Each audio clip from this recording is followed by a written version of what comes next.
우리 지난주에 하늘쌤 야유회를 우리가 빗속 가운데서도 잘 다녀왔죠. 그 영상을 우리 잠깐 한번 보도록 하겠습니다.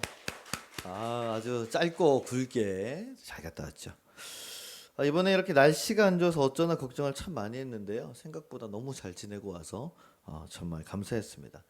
펜션 안에서 이렇게 우리가 시간을 보내면서 또 예배나 기도회 없이 그죠? 순전히 놀고 먹고 쉬기만 한 일이었습니다. 그렇죠? 그러면서 더 서로 좀 가까워졌음을 느낄 수 있었어요. 제가 또 목사라는 그 직업병이 있어서 뭔가 좀 가만히 있으면 안 되고 아무것도 안 하고 있으면 막 좀 불안하고 막 성도님들이 괜찮을까 막 이러면서 막 똥마려운 강아지처럼 막 이렇게 안절부절할 때가 좀 있었는데 그런 강박증이 있었는데 이번에는 정말 그런 게 없었습니다. 그러니까 비가 오니까 뭐 에이 어쩔 수 없지 하면서 이렇게 포기하게 되는 그런 내려놓음의 심정이 좀 이렇게 편안하게 만들었던 것 같아요. 그러면서 이제 우리가 하나 이렇게 되는 모습을 보고 이 자체만으로도 우리가 충분히 잘 즐기고 잘 쉬고 돌아올 수 있었구나. 꼭 어떤 관광을 가지 않아도 꼭 어떤 막 프로그램들을 이렇게 빡세게 돌리지 않아도 어떤 기도회가 없어도 이대로도 충분히 끈끈하고 좋구나. 그리고 이 우리 하늘쌤의 사랑이 얼마나 깊고 단단한지를 잘 확인할 수 있었습니다. 우리가 이렇게 깊고 끈끈한 사랑의 관계가 될 줄을 누가 알았을까요? 그렇죠?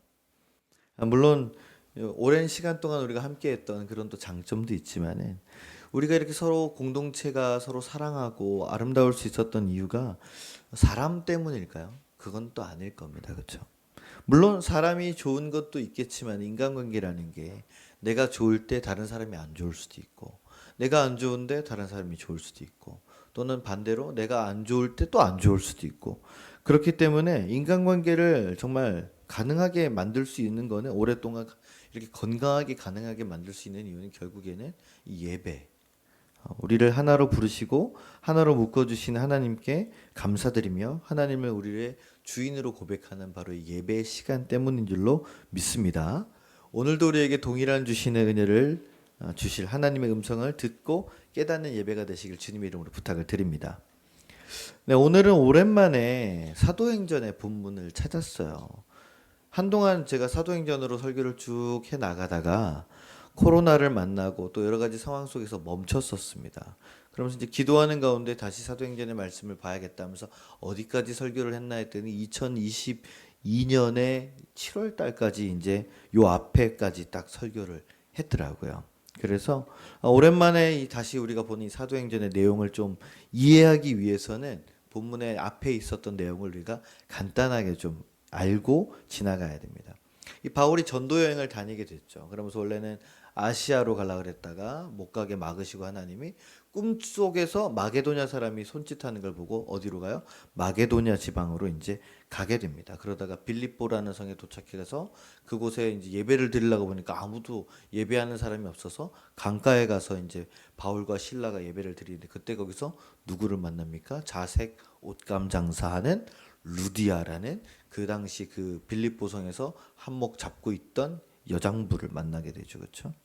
그러면서 이제 그 여자가 바울의 말을 듣고 예수님을 믿게 되면서 바울이 그 여자의 집에서 머물게 됩니다.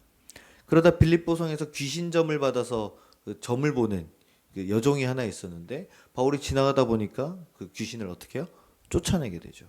그러니까 그 주인이 자기 밥벌이 없어졌다고 어떻게 합니까? 바울을 잡아다가 막 때리고 고문하고 감옥에 쳐넣고 이제 그럽니다. 그 밤에 기도하던 중에 찬송하고 기도하니까 지진 나서 그렇죠. 문 다 열리고 간수 다 도망가니까 이제 그 지키던 간수가 야 난 죽었다. 잡혀서 죽을 바엔 내가 혼자 죽어야겠다고 칼로 자기를 찌르려고 그러니까 바울이 나타나서 그러지 말라고 나 여기 있다고.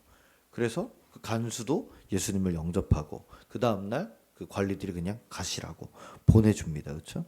그러면서 이제 뭐 빌립보 떠나고 데살로니가 베레아 이런 쪽을 쭉 다니다가 도착한 곳이 바로 그리스의 아테네. 오늘 보면은 아덴 사람들아 이렇게 나오죠. 그죠? 그리스의 아테네입니다. 아테네. 아테네는 그야말로 신들의 도시였죠. 온갖 우상들과 신전이 가득했는데 바울이 이제 그 광경을 보고 앞에 보면은 격분하여서 마음속에 격분하여서 그 당시에 이제 아테네 사람들과 날마다 이제 뭐 철학자들 유대인들 뭐 이런 사람들과 복음을 가지고 변론했다고 이제 이야기합니다. 그곳이 어디였냐면 아레오바고라는 곳이에요. 아레오파구스라는 곳인데 한번 사진을 한번 보여주실까요? 이게 현재의 모습입니다. 여기 보시면은 저기 큰 돌 언덕이 있죠. 아레오파고스. 저게 뭐냐면 전쟁의 신 아레스의 언덕이라는 뜻입니다. 전쟁의 신 아레스의 언덕. 그래서 저기서 이제 뭐 사람들의 죽음이라든지 어떤 뭐 억울한 일이라든지 이런 것들이 있을 때 시민 재판하던 이제 그런 곳이라서 저기에 있는 뭐 여러 가지 철학자들이 이렇게 많이 있었어요. 그 여기서 딱 서서 딱 보면은 뭐가 보이냐면 한번 보여주세요. 그 다음에 파르테논 신전이 딱 보입니다. 어마어마한 곳이겠죠, 그렇죠?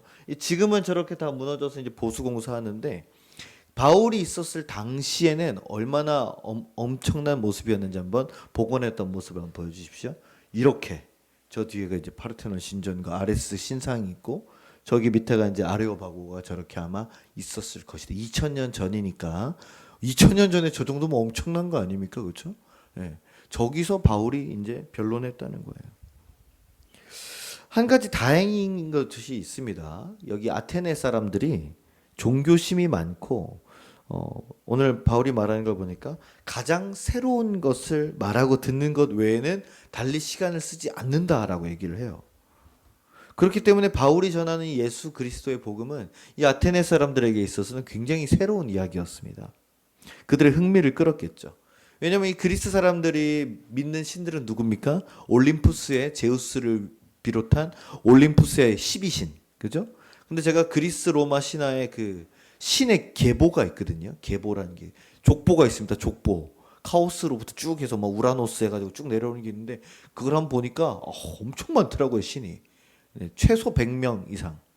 그 자손들 뭐 그다음에 죽어서 인간이었다가 신이 된 것들 뭐 이제 이런 것들까지 합하면 엄청 많은 거예요. 그러니까 우리가 아는 거는 뭐 제우스, 포세이돈, 하데스 뭐 이 정도 알고 있겠지만 어쨌든 신들이 많더라고요. 이들이 모시는 신은 어떤 신입니까? 인간의 모습을 하고 있지만 인간 위에 군림하며 인간을 자기 마음대로 사용하고 마음대로 버리는 그런 존재들이었죠. 하지만 바울이 전하는 예수 그리스도라는 하나님의 아들 신은 전혀 다른 모습이었던 거예요.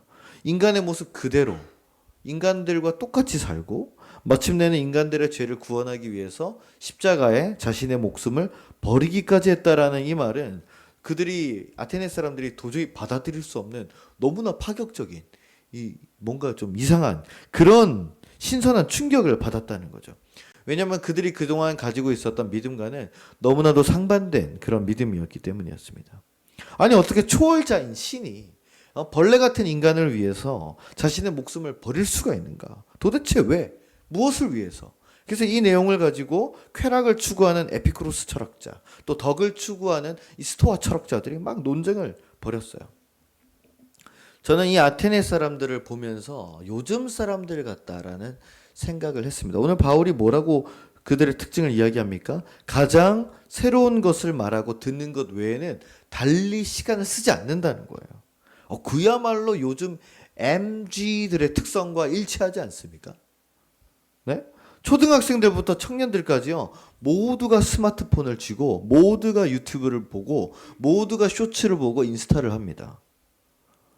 그 영상들이 1분짜리예요. 그렇죠? 그 영상들이 다 중독되어 있습니다.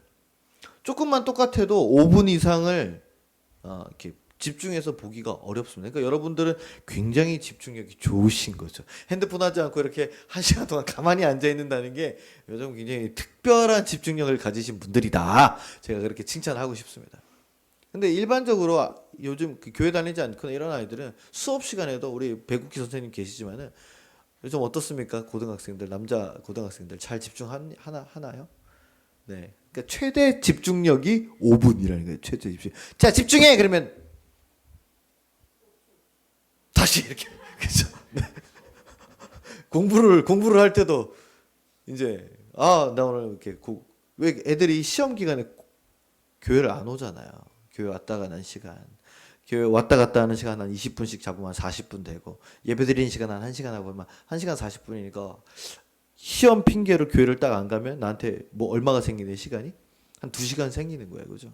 그러면 이제 뭐 합니까? 이제 뭐 스카 가가지고 이제 공부하러 왔다 하면 이렇게 스토리 하나 올려야 되고 공부 시작 해놓고 이제 그죠? 그러면서 그것도 올려놓고 계속 누가 봤는지 조회해. 예. 그리고 막 이렇게 셀카도 이렇게 좀 찍고 그죠? 그러면서 또 그 사진을 막 보정해. 그죠? 물론 남자들은 안 그러겠지만 뭐 그러면 또 1시간 가고. 어? 아니 근데 또 하다 보면 이제 그 청소년들이 그런 걸 좋아합니다. 정시에 시작하는 걸 좋아해요. 무슨 말인지 아세요? 예를 들어서 9시 한 20분에 핸드폰 하는 게 끝났어요. 그러면 몇 분이 남아요? 30분이 딱 남잖아. 내가 30분에 시작해야지. 그러면 이제 게임을 또 한 판 해요. 근데 게임을 딱 했는데 시간이 어떻게 약간 지나갔어. 32분 이렇게 몇 초에. 그러면 그러면 그냥 10시 할까? 그러면서 이제 유튜브 좀 보다가 그래서 10시가 되면은 또 해야 되는데 그때 또 뭐 연락하고 이제 애들이 그런다는 거죠. 그러니까 그만큼 뭐예요? 집중력이 부족하고 짧은 거에 익숙해져 있다. 그리고 새로운 챌린지가 나오면은 그거 누가 따라했는지 다 봐야 돼요. 요새 무슨 탕후루라는 또 이렇게 노래가 마라탕이 좀 지나가는가 싶더니 웬 여자애가 또 마라탕후루라는 노래를 만들어가지고 탕탕 이러면서 맨날 또 춤을 춰요. 열심히 총 쏘면서 후르 후르 이러면서 뭐 이제 아마 우리 신비나 이런 애들은 잘 알 텐데, 예, 그쵸? 그러니까 그것도 최소 야, 또 새로운 노래 나왔다요. 새로운 챌린지가 나왔다 해서 SNS도 잘하는 애들은 또 다 찍고 있어야 돼, 그렇죠? 그리고 새로운 드라마 나오면 봐야죠. 예능 봐야 되죠. 새로운 이슈 알아야 되죠.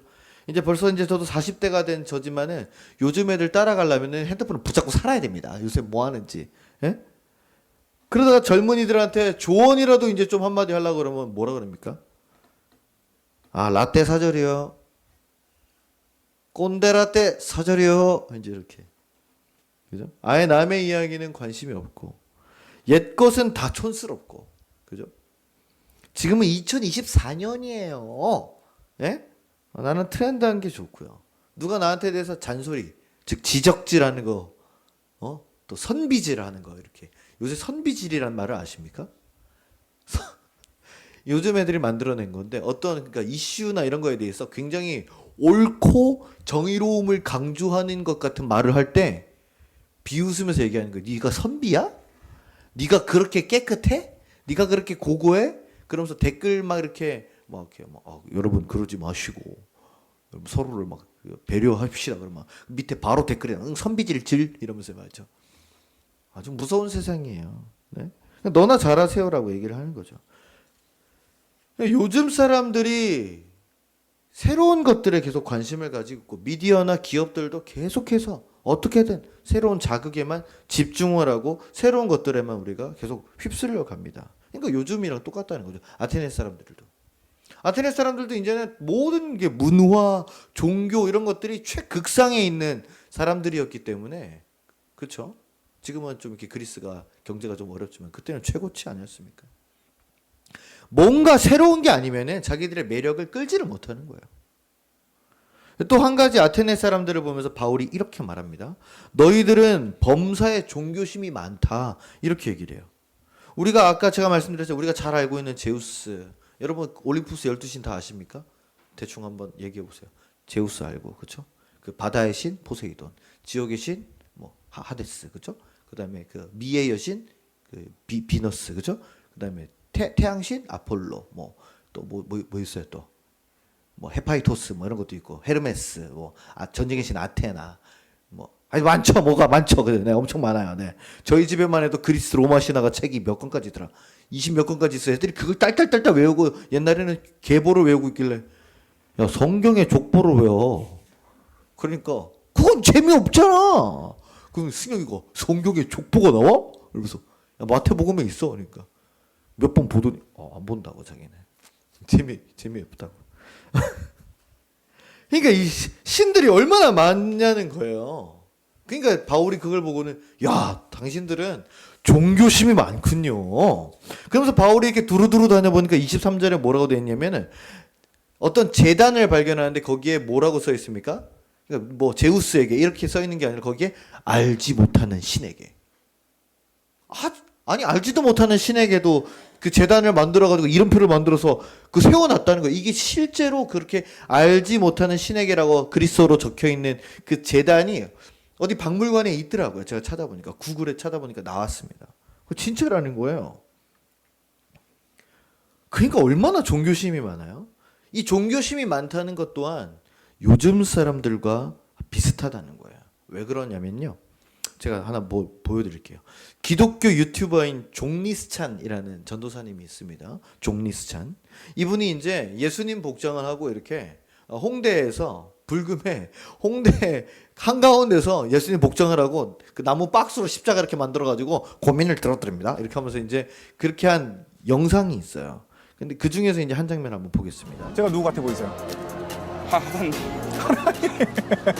예수님이고요. 네. 요즘 좀 속세 사람들의 고민이 뭔가 이런 생각을 가지고 좀 나왔거든요. 근데 저는 고민이 없습니다. 항상 긍정적으로 바라보려고 노력합니다. 어느 상황에 있을 때. 인생에서 좀 가장 어려운 일은 뭘까요? 긍정적으로 생각하기. 나쁜 생각도 많이 하게 되고 부정적으로 바라보고 나 자신을 싫어하고 이런 거보다 그냥 네. 항상 행복하게 살아가는 게 제일 좋다 생각해요. 네. 알겠습니다. 그럼 혹시 긍정적이기 위해서 종교를 가는 건 좀 어떻게 생각하세요? 제 주변에 친구들도 기독교도 있고 진짜 불교도 있고 정말 많은 종교인들도 있고 외국인들도 그렇지만 그 종교로 인해서 생각이 맑아지고 도움이 된다면은 좋은 게 아닌가 생각해요. 근데 저는 없어도 사실 도움이 뭐 취미도 많고 이래서 그래요. 네, 근데 저는 뭐 완전 다 리스펙하기 때문에 종교를 네. 감동 또 네. 혹시 나중에 네. 어려운 일이 생기면은 한번 교회에서 네, 알겠습니다. 네네. 그래서 영적으로 한번 좀 뵙도록 하겠습니다. 알겠습니다. 감사합니다. 청년이 굉장히 이제 쾌활하고 긍정적으로 이제 낙천적으로 나왔지만은 아무리 여기 청년들 이제 저걸 보면서 느끼는 것은 분명히 주변 친구들이 비슷할 거예요, 그렇죠? 교회 안 다니는 친구들한테 이 종교 같은 이야기를 했을 때 이렇게 이야기하는 친구들이 굉장히 많다는 거예요, 그죠? 그러니까 종교심은 있는데 굳이 종교를 갖지 않아도 되는 이유가 자기가 긍정적으로 생각하고 자기가 좋게 생각하고 자기가 좋아하는 취미나 이런 것들을 통해서 건강하고 긍정적으로 살아갈 수만 있으면 굳이 내가 종교를 가져야 되나? 이제 이렇게 생각한다는 거죠. 굉장히. 그걸로 충분하다고 얘기를 합니다. 실제로 40대 이하에서 종교가 없는 비율이 56% 이상입니다. 56% 이상. 그래도 절반은 되네요 라고 얘기하겠지만 그 절반 중에 3으로도 쪼개야 되죠, 그렇죠? 3해서 뭐 기독교, 카톨릭, 불교 이렇게 있는데 그 카톨릭하고 불교는 한 달에 한 번 교회 그러니까 종교 활동을 하는 경우가 불교는 거의 없다가 83%. 그러니까 이 사람들은 이제 5월 15일 날 가겠죠? 초파일에나 이제 등 달러 갈 거 아니에요. 3만 원 주고 연등 달러 가요 거기에. 그 색깔이 좀 달라요. 그 분홍색, 그 약간 그 연두색, 또 뭐 찐 빨강 뭐 이런 게 좀 다르더라고요. 거기다 보면. 제가 불국사 가서 보고 왔습니다. 그럼 그 1년 동안 달아줘요 거기다가. 외국인들도 많이 쓰더라고요. 의정부 온 사람들 있고 경주 불국사 갔더니. 하여튼 뭐 경주 아니 불교는 그렇고 천주교는 한 달에 한 번 성당 가서 예배를 그 미사를 드리는 사람이 한 53%. 예? 기독교는 그래도 그 아까 말했을 땐 56% 밑에 그 절반 중에서 기독교는 한 27% 비율이 되는데 그 중에서 매주 그래도 종교 생활을 이렇게 여러분처럼 하는 사람들이 그 중에서도 27% 중에서도 그 중에서도 35%인가 밖에 안 된대요. 그러니까 종교 생활하는 게 굉장히 어렵죠. 이게 지금 제가 말씀드린 게 2023년 한국인의 종교 실태 조사 결과입니다. 제가 마음대로 얘기하는 게 아니고 종교가 삶에 이제 크게 중요하지 않다고 얘기를 하는 거예요. 우리 청소년들이나 청년들이나 그 이유가 너무 바빠요. 시간이 없어요. 할 게 많아가지고 바쁘고 또는 또 관심이 없어서라고 합니다. 무관심. 또는 신은 믿지만 종교인은 되지 않겠다라고 하는 사람들도 늘어나고 있습니다. 이 사람들이 어디냐? 3040 세대.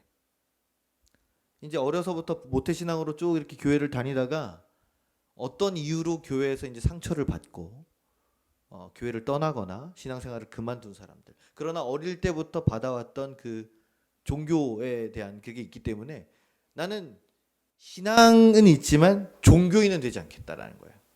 그래서 교회를 굳이 가지 않겠다는 거죠. 그래서 왜 굳이 교회를 가지 않으십니까? 라고 얘기했을 때 얘기하는 게 너무 집단 생활을 강조한다는 거예요. 우리 쿠키가 아까 공동체의 아름다움을 알게 해주시고 그 힘이 우리를 붙들어주게 해주셔서 서로 뭐라고 밀어주고 끌어주면 얼마나 아름다운 기도문이에요. 그죠? 그 공동체의 아름다움이라고 하는데 이 사람들은 집단 생활의 강요, 가스라이팅, 목사의 가스라이팅. 예? 그 중에 이제 어떤 분이 글을 쓴 걸 봤는데 그 교회는 담임 목사님이 표어를 건 게 오해하지 마십시오. 저희 교회는 아니니까. 담임 목사님이 성도들한테 표어를 건 게 11조 100만 원 하는 교인 되자. 전교인의 11조 100만 원화. 이렇게 썼대요.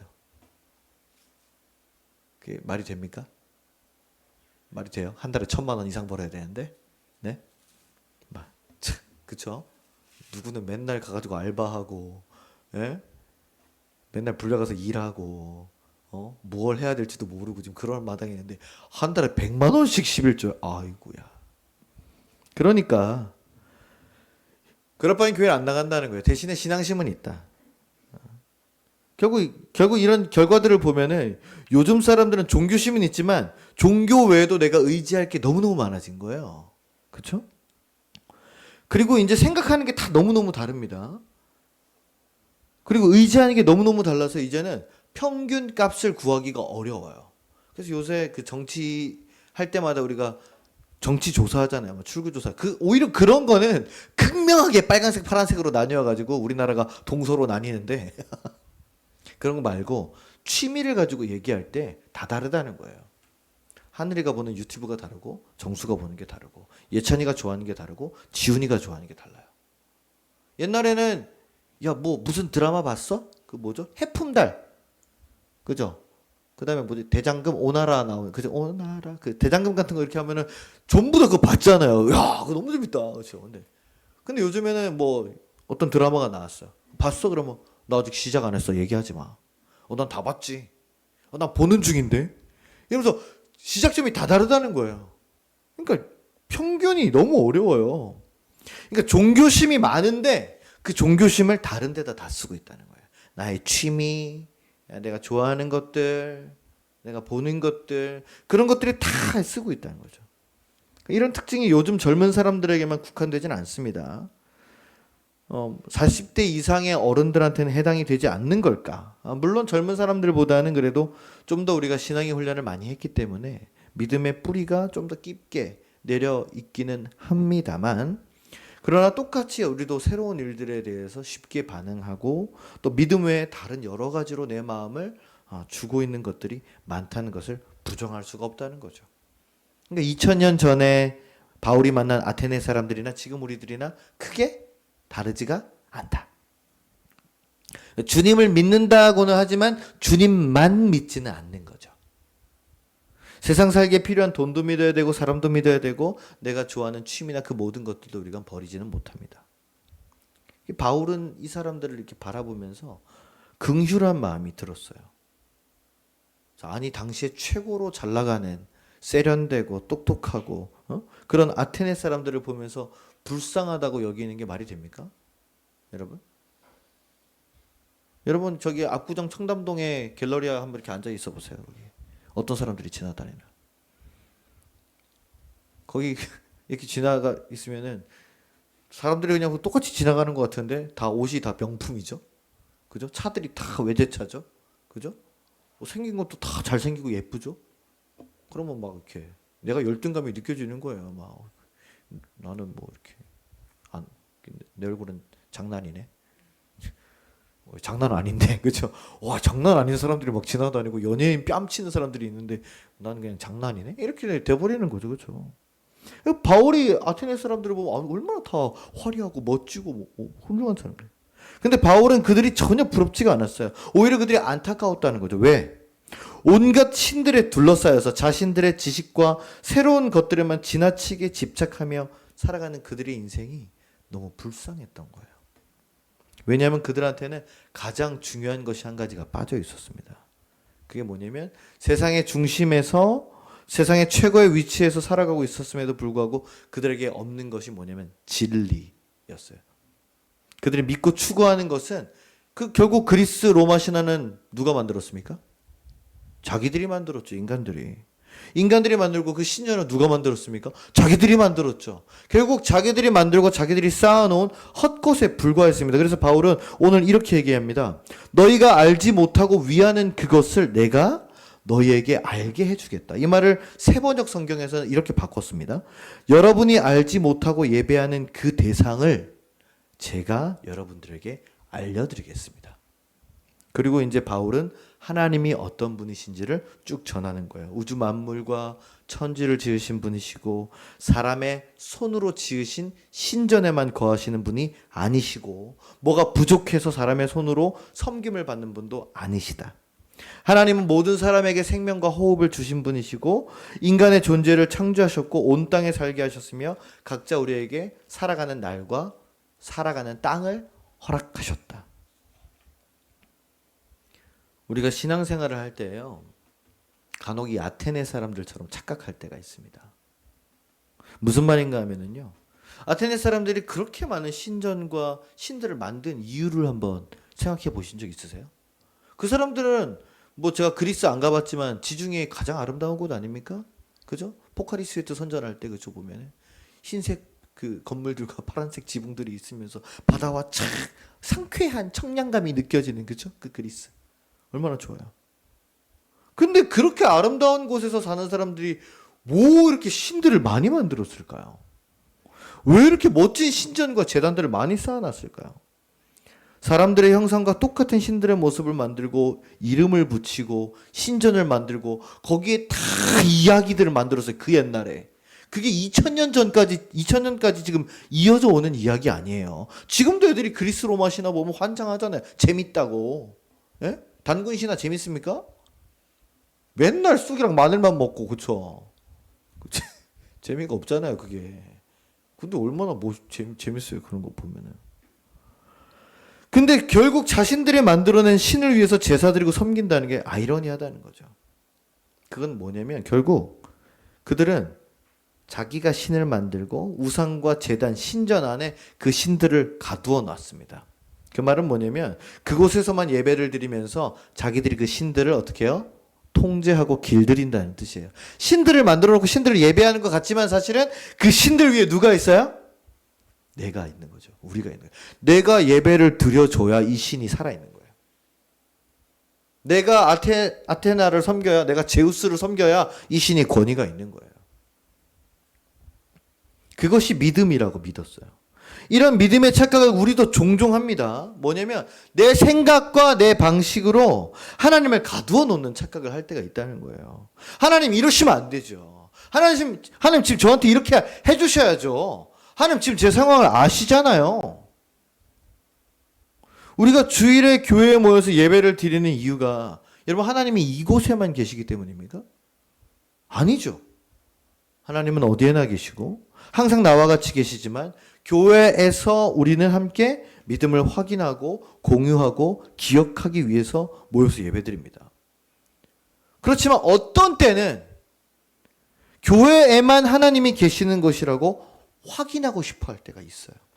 내가 굉장히 힘들 때, 내가 굉장히 지칠 때, 내가 굉장히 위험할 때. 그럼 어떻게 되냐? 장소에 집착하게 됩니다. 교회에 집착하게 되는 거예요. 건물에. 그래서 뭐 교회가 어디 옮기려고 하거나 뭐 어떻게 되면 어디 교회를 성전을 옮기냐고 난리를 칩니다. 또 특정한 목사에게 집착하게 됩니다. 우리 목사님 말씀이 살아있다고, 우리 목사님 말씀 잘 전하신다고. 여러분이 지금 저한테 약간 집착하게 되는 거예요. 근데 그러면 뭐가 생겨요? 문제가 생깁니다.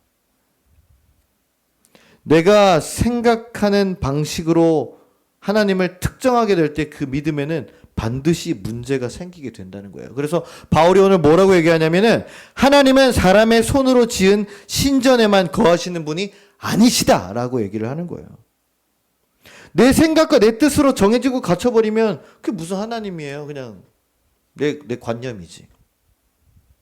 제가 한 번도 안 해보고 잘은 모르지만 무당들은 자기 신당이 반드시 있어야 한다고 합니다. 그죠? 그래서 어디 뭐 원룸을 얻어서 거기다가 신당을 차려놓든지 아니면 자기가 사는 집에 방 하나를 그냥 신당으로 꾸며놓는 사람들도 꽤 있더라고요. 그렇죠? 요새 뭐 예능 보면 그런 것들이 많이 나와요. 그죠? 그래서 거기서 신내림을 받아야 된다고. 그래서 어떻게 합니까? 집이든 어디든 신당을 자기다 차려놓고 거기에서 자기 신을 모시고 그 신의 목소리를 듣는다고. 그래서 사람들 보고 뭐라 그럽니까? 오라고 합니다. 오라고. 여기만 계시라고. 우리 동자님이 여기 계시다고. 여기만 오라고 얘기를 하는 거예요. 그죠? 여러분, 우리 하나님이 그런 잡신 귀신들과 같겠습니까? 하나님은 나의 생각과 나의 뜻을 뛰어넘어 역사하시는 분이신 우리가 분명히 깨달아야 할 줄로 믿습니다. 할렐루야. 하나님은 하늘샘 교회에만 계시는 분이 아니시고 전웅재 목사의 설교에서만 깨달을 수 있는 분이 아니시며 우리 모두에게 동일하게 역사하시고 어느 교회에서나 누구에게나 동일하게 깨닫게 하시는 분이심을 믿어야 할 줄로 믿습니다. 또한 하나님은 어딘가 부족한 분이 신이 아니시죠. 아니, 하나님이 뭐가 부족해서 자기가 창조하신 인간의 섬김을 받으시겠어요? 돈이 필요하겠어요? 능력이 필요하겠어요? 아무것도 필요 없죠. 그럼에도 불구하고 하나님께서 우리의 예배를 필요로 하시는 이유는 하나님께서 우리를 자녀 삼아 주셨기 때문이라고 성경은 얘기합니다. 그래서 우리 자녀된 우리가 아버지를 기억하면서 나오는 이 예배를 하나님은 기뻐하신다는 거죠. 성경을 한번 찾아보겠습니다. 요한복음 1장 12절에서 13절. 우리가 잘 아는 말씀이에요. 요한복음 1장 12절에서 13절.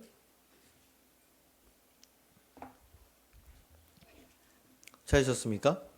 자, 우리 함께 읽어보겠습니다. 시작. 영접하는 자, 곧 그 이름을 믿는 자들에게는 하나님의 자녀가 되는 권세를 주셨으니 이는 혈통으로나 육정으로나 사람의 뜻으로 나지 아니하고 오직 하나님께로부터 난 자들이니라. 아멘. 예수 그리스도를 믿음으로 우리는 하나님의 자녀가 되었죠.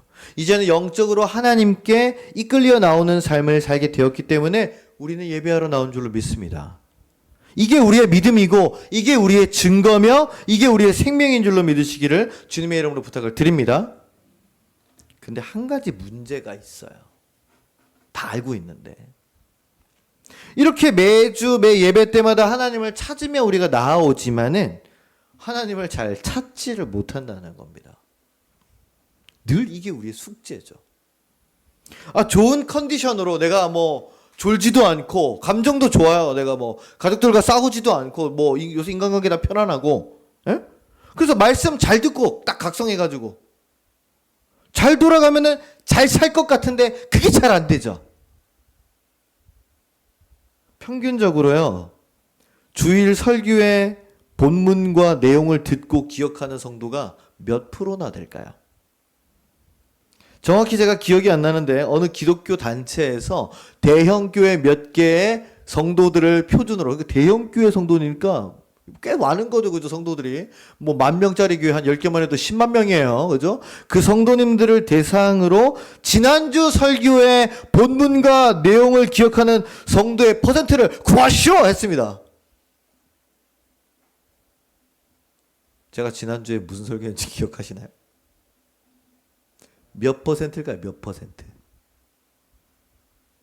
한번 맞춰보세요. 몇 퍼센트일까요? 지난주에 두 가지를 동시에 기억해야 돼요. 본문과 제목까지. 본문과 내용. 설교, 그러니까 성경 본문과 내용. 제목은 몰라도 되고.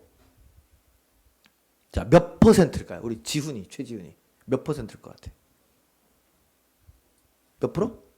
9%. 다운. 몇 프로예요, 박지현 사님? 업. 5%입니다. 5%. 이게 벌써 한 2년 전의 얘기거든요. 예배 시간에 지각을 안 하고 한 주도 빠지지 않고 졸지도 않지만 결국 남는 게 5%밖에 안 된다는 거예요.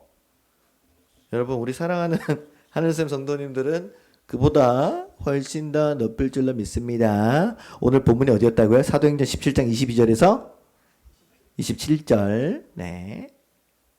제목은 뭐라고요? 더듬더듬. 네, 쉽죠? 네. 왜 그럴까요? 왜 5%밖에 기록 못할까요? 왜 그럴까요? 예배의 온 것으로 끝나기 때문이래요. 우리 정수가 지난주에 양평에서 이제 군포까지 데려다 주는데 멀더라고요. 멀더라고요. 물론 얘기하면서 가니까 금방 가게 갔는데 양평에서 군포를 가도 1시간 반이었습니다. 그죠? 의정부에서 군포를 가도 아마 1시간 반 똑같이 걸릴 거예요. 그거를 이제 매주마다 이렇게 왔다 갔다 해요. 정수처럼 그 긴 여정을 맨날 하는 사람이라면 여기 딱 도착하는 순간 왔다가 될 것 같아. 그죠? 그치 정수야. 왔다. 그리고 이제 밥 먹고 이제 가자가 되겠죠. 그럼 이게 엄청나게 큰 행위인 거예요. 그렇지 않아요, 여러분? 우리 박예리 성도님, 저는 이제 우리 박예리 집사님 또 이렇게 왔는데, 지난주에도 얼마나 힘들었을까. 저 집도 뭐 장난 아니죠. 애 둘 데리고 와가지고 또, 물론 뭐 전호재 집사님이 운전하겠지만은, 왔다. 가자. 이제 그게 되겠지만은, 이제 설교가 끝나고 이제 봉헌하고 축도하고 나면 이제 무슨 생각이 납니까? 다 모두가 동일하게 끝났다. 밥 먹자로 생각이 어떻게 돼요? 바로 전환이 되는 거예요. 그렇게 되기 때문에 오늘도 예배를 잘 드렸다 나는. 내 할 도리를 다 했다. 의무를 다 했다. 몇 달 만에 교회를 나왔든 몇 주 만에 나왔든 지각을 하다가 오늘 안 했든 뭐 온라인으로 드렸든 난 했다. 이게 딱 되면 이제 끝나는 거예요. 안 남는다는 거죠. 교회에 왔다 간 것만 남고 말씀은 남지 않습니다. 말씀이 남질 않으니 내 삶도 별반 달라지지가 않는 거죠. 그러니 인간관계나 생각이나 감정도 그냥 똑같이 그 순간에 따라서 요동치게 돼 있어요. 말씀이 잡아줘야 되는데 기억이 나질 않아요. 뭔 얘기했지? 더듬이였나? 그죠? 고등어 한 토막이었나? 뭐 이런 거 기억나잖아요. 그죠? 기억이 안 나면 그럼 어떻게 해야 돼요? 요새 우리 박 전도사님이 설교만 딱 잘려서 올립니다. 예? 그럼 운전하실 때나 잠 안 올 때 그거 딱 틀어놓고 자면 편안하게 잘 들을 수 있어요. 제가 가끔 운전할 때 제 설교를 모니터하기 위해서 딱 듣습니다. 잘 하더만요. 나름대로. 들어줄만 하던데 2번까지는. 그렇지 않아요? 그거 들으시면 되는데 그마저도 귀찮아서 안 하시죠? 다시 듣기 얼마나 해보셨어요? 예? 다 고개를 숙이시네? 저만 하죠? 그러니까 이런 패턴이 너무나도 우리한테는 편안한 거예요. 예배를 늦게 와서 설교를 못 들어도 설교를 다시 들을 생각을 하는 게 아니라 왔다가 되는 거예요. 왔다. 그죠? 왔다. 그러니까 이게 문제라고 인식조차 안 되는 거예요. 말씀이 왜 나한테 남지 않을까? 여러분 중에 5%밖에 남지 않는다니까. 여기 그러면 20명 계시면은 5%면 1명입니까? 갑자기 현타가 올라오고. 그렇죠. 20명에 10%면 2명인데 그 5%면 1명밖에 없는 거잖아요. 그렇죠. 전도사님들도 밤에 맨날 일하니까 피곤해서 졸려요. 다 졸고 있을 때도 있어요. 네? 제가 이해를 하죠. 그래. 졸리지. 다시 듣겠습니까? 그래서 바울은 하나님을 어떻게 발견하라고 얘기합니까? 더듬어 찾아 발견한다라고 얘기하는 거예요. 여기서 이 더듬어 찾다라는 이 헬라어는 프세라페세이안이라고 합니다. 되게 어렵죠. 나오네. 프세라페세이안이라고 돼요. 못 읽으시겠죠? 저는 그래도 신약 전공에서 조금 읽을 수 있어요. 이 프세라 파오의 1인칭 복수형의 미래 능동인가 뭐 그래요. 하여튼 굉장히 복잡한데 이 단어는 신약 성경 통틀어서 딱 한 번 쓰인 단어입니다. 뜻을 살펴보면요. 어둠 가운데서 손으로 탐색해서 촉각을 통해서 발견하다라는 뜻이에요. 또는 꼼꼼히 만져가면서 검사하다라는 뜻입니다. 조사하다. 그래서 앞을 보지 못하는 맹인이 손으로 더듬더듬 주변을 이렇게 천천히 만져봐야 발견하게 될 때 어떤 그럴 때 쓰는 단어라고 합니다. 이런 상황을 잘 나타내는 우리나라 속담도 있죠. 등잔 밑이 어둡다.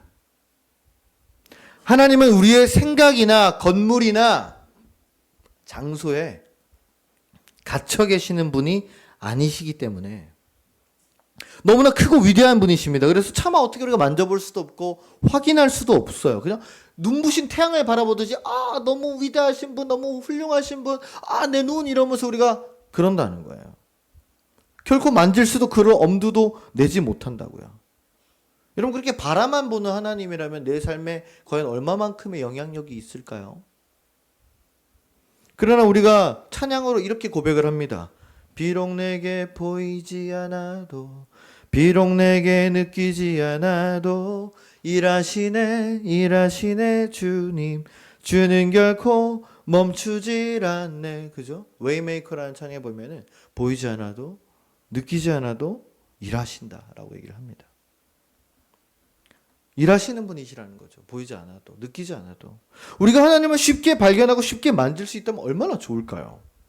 그렇게만 할 수 있다면 세상에 아무 걱정이 없을 겁니다. 모든 종교는 사라지고 기독교만 남을 거예요. 왜? 딱딱딱 하면 여기 딱 만지면 확실하니까. 여러분 신앙생활하는 게 너무 즐겁고 행복하고 기쁠 거예요. 그러면은. 근데 그런 분 계십니까? 예배 드릴 때마다 말씀 듣고 찬양하고 기도할 때마다 막 하나님이 항상 느껴지고 하나님이 막 항상 만져지고 항상 음성이 들리고 그러신 분 계세요? 최근에 이 교계에서 문제가 된 분이 하나 있습니다. 데이비드 차라는 선교사인데 이분이 몇 년 전부터 예언 사역을 했어요. 자기는 항상 하나님을 느낀다고, 항상 하나님을 임재한다고. 그래서 항상 하나님께서 자기한테 직통 계시를 주셔가지고 뭐 바코드 받으면 안 된다, 뭐 일루미나티 666 뭐 이런 얘기하고 전쟁 북한 이야기하고 이러면서 뭐 하여튼 뭐 빨간색 지지하고 뭐 이런 얘기를 많이 했어요. 많이 했단 말이죠. 근데 얼마 전에 유럽에서 불륜하고 있는 사진이 딱 걸렸습니다. 사진이 찍혀서 폭로당했어요. 근데 그것뿐만 아니라 하와이에 이 사람 이름으로 된 50억 넘는 집이 하나 있답니다. 그러니까 아주 난리가 났죠. 사람들을 현혹해서 그렇게 호의호식하다 이제 다 무너지니까 엊그젠가 눈물로 사죄하는 영상을 2시간짜리 올렸습니다. 뭐 제가 보지는 않았는데 2시간 동안 이러고 계속 뭐 이러고 있더라고요. 네. 여러분 세상에 그런 사람은 없습니다. 내가 하나님을 느꼈어. 하나님이 나에게 이렇게 확실하게 말씀하셨어. 내가 기도해보니까 너 이렇게 해야 돼. 너 그렇게 하면 안 돼. 여러분 이런 말을 자주 하거나 강력하게 말하는 사람이 있으면 또 조심해야 됩니다. 그 사람의 삶을 전반적으로 우리가 돌아볼 수 있어야 돼요. 정말 그렇게 사는 사람인가? 정말 하나님의 그런 음성을 예민하게 반응할 수 있는 사람인 건가? 또 내가 기도를 많이 해보면서 분별해야 된다는 거죠. 아니 하나님이 뭐 그 사람만 특별하게 사랑해서 그런 것들을 다 주십니까? 그럼 우리는 차별하는 거예요? 동일하게 사랑하신다고 하지 않았습니까? 또 하나님을 쉽게 발견하지 못하는 이유가 있습니다. 앞서도 말했지만 아테네 사람들이 뭐가 많다고요? 종교심이 많은 것처럼 우리 믿는 구석이 너무 많은 거예요. 자, 돈에 믿음이 있으면은 하나님보다는 뭘 믿습니까? 돈을 믿습니다. 부모님이나 자녀에 대한 믿음이 있으면 누굴 믿습니까? 하나님보다는 부모님이나 자녀를 믿습니다. 우리 부모님 뭐 좋은 아파트 살고 우리 뭐 집이랑 뭐 땅도 몇 개 있고 건물도 있으니까 뭐 어떻게든 되겠지. 부모님 돌아가시면 내 거 아니야? 그죠? 또는 자녀가 잘 나가요. 자녀가 잘 나가서 막 월 500씩 벌고 부모님 용돈 100만 원씩 딱딱 주고 엄마 걱정하지 마 빚 다 갚아주고 BMW 타고 뭐 그렇게 해줘. 그러면 그럼 또 뭔 생각이 납니까? 그래 내 노후는 걱정이 없겠구나. 네가 날 좀 책임져라. 내 자신에 대한 믿음이 있으면 어떻습니까? 하나님보다는 나를 더 믿어요. 주변 사람들 취미, 능력, 이 믿는 구석들이 너무너무 많이 있고 그걸 놓지 못하기 때문에 우리는 하나님을 쉽게 발견하지 못한다는 거예요. 또 크고 작은 유혹들이 늘 주변에 있습니다. 여기 보면 뭐가 있어서 손이 가고 여기 보면 또 뭐가 있고 여기 보면 나를 부르는 데가 있고 그러니까 자꾸 거기 가야 되고 뭘 만져야 되고 뭘 가져와야 돼요. 자꾸 눈과 손이 가는 거죠. 하면 안 되는데 손이 가고 보면 안 되는데 보게 되고 가면 안 되는데 가게 되고. 그래서 어떻게 해야 찾을 수 있다고 합니까? 더듬 찾아봐야 찾아진다는 거예요. 근데 언제 더듬어 찾습니까? 밝을 때 더듬어서 찾아요. 이렇게 밝을 때? 못 찾죠. 찾을 필요가 없어요. 다 보이니까. 캄캄한 어둠이 왔을 때 마치 내가 맹인이 된 것처럼 앞이 하나도 보이지 않고 그동안 믿었던 구석들이 어디 있는지 하나도 알 수도 없고 가지고 있던 거 다 잃어버리고 건강도 잃어버리고 재산도 잃어버리고 아무것도 남지 않고 같이 있던 사람들 다 떠나버리고 날 외면하고 내가 가던 길도 보이지 않을 그때가 와야 우리는 두려움에 휩싸여서 공포에 떨면서 아무리 소리쳐도 아무도 대답해주지 않을 그때가 와야 비로소 주변을 더듬더듬거리면서 찾게 된다는 거죠. 하나님 어디 계십니까? 하나님 제발 도와주십시오. 하나님 제발 절 버리지 마십시오. 하나님 제발 살려주십시오. 사랑하는 성도 여러분, 그런 때가 와야만 하느님을 찾으시겠습니까? 너무 두렵고 무섭지 않으시겠어요? 겪으신 분들도 있고 그런 가운데 있는 사람도 있고 아직 오지 않은 사람들도 있습니다. 다행히 바울이 마지막에 이렇게 말하는 거예요. 그는 멀리 계시지 않으시다. 우리가 더듬어 찾게 되면 발견하게 될 테니 그 이유가 멀리 계시지 않다는 거예요. 캄캄한 어둠이 나를 덮칠 때, 순식간에 모든 빛들이 사라져서 너무나 두려울 때, 무섭고 당황해서 주저앉게 될 겁니다. 하지만 그때라도 정신을 차리고 주변을 더듬더듬 찾기만 하면은 내 곁에 가까이 계신 하나님을 만질 수 있고 발견하게 될 수 있다고 말이죠. 작년 1월 달에 우리 전도연 씨가 나왔던 일타 스캔들이라는 드라마가 있습니다. 보신 분 계시나 잘 모르겠는데 저는 거의 안 봤어요. 짤만 봤는데 그 중에 오늘 제가 드린 말씀과 아주 잘 맞는 장면이 있어서 영상을 한번 보겠습니다. 그래도 수학은 명쾌해요. 답이 딱 있거든요. 내 인생은 그렇지가 않더라고요. 공식도 없고 법칙도 없고 틀릴 때마다 아 내가 너무 잘못됐구나 위축되고. 그래도 틀릴 때마다 답에 가까워지는 거잖아요. 핸드볼 할 때도 보면 육각도에서 던져서 노골되면 육각도에서 던지고 아 이쪽 근육 쓸 때는 볼이 약하구나 그럼 다음에 이쪽 근육 쓰고 그러면서 성공률이 높여나가는 거거든요. 인생도 그런 거죠 뭐. 더듬더듬 답을 찾아나가는 거죠. 이렇게도 해보고 저렇게도 해보면서 너무 복잡하게 생각하지 마요. 그러니까 불면증이 오죠. 들으셨죠? 명쾌한 수학처럼 우리가 정답이 있는 것 같은 인생은 아니지만 틀릴 때마다 어디에 가까워진다는 거예요? 그 인생이 다 끝난 게 아니라 틀릴 때마다 우린 조금씩 어디에? 정답에 가까워지게 된다는 겁니다. 우리가 신앙생활 하다 보면은 잘 풀어서 문제를 하나님의 마음에 기쁘게 정답들을 딱딱 써낼 때가 있어요. 힘들지만 교회 탁 나오고 빠지지 않고 내 믿음을 증명해내고 꼭 가야 할 때 확실하게 하고. 근데 못 그럴 때도 많아요. 이리저리 상처받을 때도 있고 실패할 때도 있습니다. 그럴 때가 있지만 어떻게 해요? 더듬더듬 하나님을 찾아가 보자는 거예요. 복잡하게 생각하지 말라는 거예요. 틀렸을 때 내가 틀리면은 아 내가 하나님을 그동안 안 찾았구나. 내가 실패했으면 아 그동안 내가 교만했구나. 아 하나님께서 나에게 다른 뭔가를 보여주시려고 하는구나. 아 내가 기도하지 않았구나. 이렇게 저렇게 하나님을 찾아 나갈 때 하나님을 반드시 만나게 될 줄로 믿습니다. 나에게 어려운 일, 힘든 일, 괴로운 일들이 닥쳐왔을 때 하나님 왜 내게 이런 일들을 생기게 하시나요? 나를 떠나셨나요? 나를 버리셨나요? 원망하고 괴로워하는 순간들이 있겠지만 내 가까이에 계심을 우리가 믿고 그 어둠 속에서도 주변을 더듬더듬 찾아서 발견해 보시는 저와 여러분이 되시기를 바랍니다. 그리고 그때 저와 교회도 또 우리 성도들도 힘들어하는 여러분들 곁에 함께 있을 줄로 믿습니다. 결코 혼자가 아님을, 결코 버려지지 않았음을 기억하며 어떠한 캄캄한 어둠이 덮쳐와도 두려워하지 마시고 손을 내밀어서 하나님을 만나는, 발견하는 저와 여러분 되시기를 주님의 이름으로 간절히 축원합니다. 기도하겠습니다.